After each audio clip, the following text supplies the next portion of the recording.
Ngayong undas, nagdadagsaan ang mga tao sa Manila North Cemetery kung saan mapayapang nagsasama at magkaakbay ang mga buhay at patay.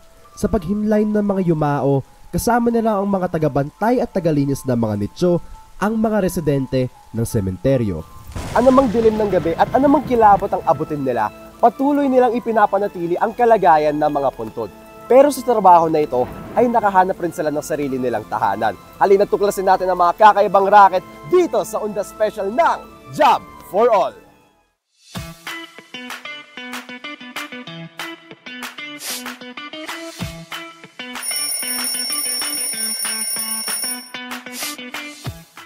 Kadalasan ng araw ay wala tayo para masamahan yung mga minamahal natin sa buhay sa kanilang huling hantungan. Buti na lang nandyan ang mga sepulturero tulad ni Marites Velar para alagaan ang kanilang mga puntod. Ako nga pala si Marites Velar, 43 years old. Nakatira dito sa North Cemetery. Ang trabaho ko po talaga dito is sepulturero. Yung naglilinis ng mga nicho, yung mga mausoleo.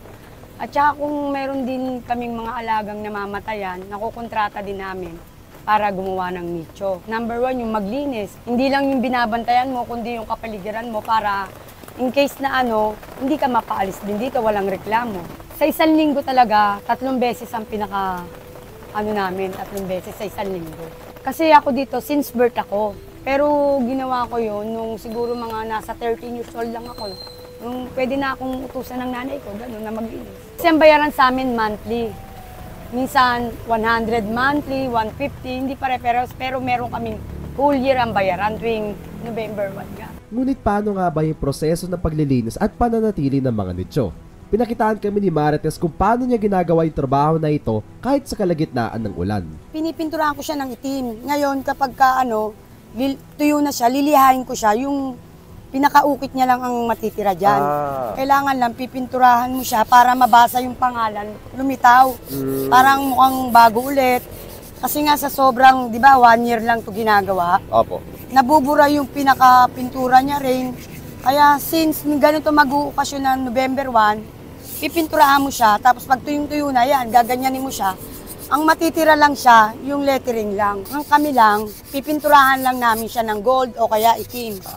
Kung ano yung nandito na kulay, yun na rin yung sinusunod namin kasi hindi mo siya pwedeng pinturahan ng iba, hindi siya tatalab, mabubura din siya. Born and raised si Marites dito sa Manila North Cemetery. At tulad ng kanyang mga magulang, siya at ang kanyang mga kapatid ay nagpatuloy gawing tahanan at kabuhayan dito sa sementeryo. Bale po, may mga iba po kayong pamilya dito na nakatira rin dito sa sementeryo? Magulang ko, dito na talaga. Hanggang sa namatay na nga yung tatay ko. Yung mga kapatid ko, lahat kaming magkakapatid nandito nakatira. Walang hindi dito nakatira. Tapos lahat rin po kayong magkakapatid, dito rin po kayo nagtatrabaho? Oo, dito kasi kami pinanganak. Mga mason sila.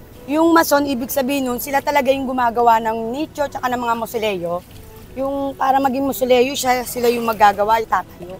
Para mabayaran si Marites, nagpapadala siya ng litrato ng lapida sa pamilya bago at pagkatapos siyang linisin at saka nila ipapadala yung bayad gamit ang GCash. Pero tuwing mga okasyon tulad ng undas na hindi nakakadalawang pamilya, si Marites na rin ang nagsisindi ng kandila at nag-aalay ng bulaklak para sa kanila. Ito kasi 1,000 lahat to, lahat ng linis ko. Tapos sa bulaklak, bali 500, tsaka kandila.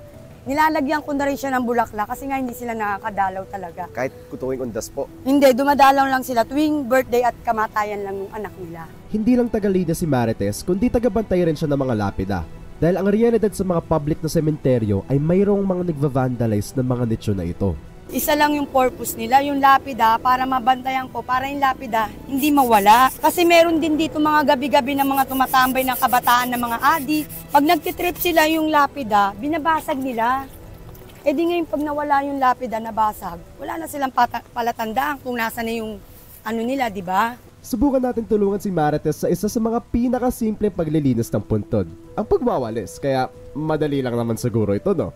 Pero sa una pa lang, nahirapan na agad ako sa pagwawalis gamit ang isang kamay dahil sa payong, kaya pinabayaan ko na lang yung sarili ko na maulanan. Habang nagwawalis ako ay kinwentuhan ako ni Marites tungkol sa isang nakakaibang pangyayari sa sementeryo. Naglilinis lang raw si Marites sa may Manila Police Plot. Nang bigla na lang, meron siyang nakitang matandang babae na nakaputi, lumulutang sa taas ng mga puntod at nakatitig sa kanya.